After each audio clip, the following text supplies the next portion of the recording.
you can be part of that 2 million getaway. Alan, and I think the way to get go ahead. Yes. I think the way to get away from the cartel is sort of making a legalized pathway for these individuals to get through.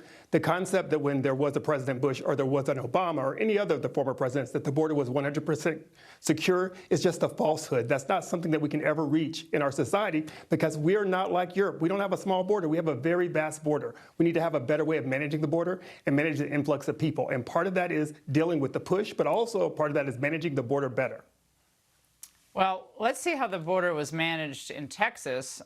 This new footage that I don't believe has been shown before from the New York Post, we see people literally using bolt cutters to get through the razor wire at the border. So they were clearly breaking the law, destroying other people's property before they even step foot in our country. So how is this acceptable in any way, shape, or form? I mean, I don't think any of the three of us would allow anyone that we didn't know to break and entering in our homes on a daily basis. We certainly wouldn't allow it. We'd try to get help to stop it. But we're supposed to say this is all right.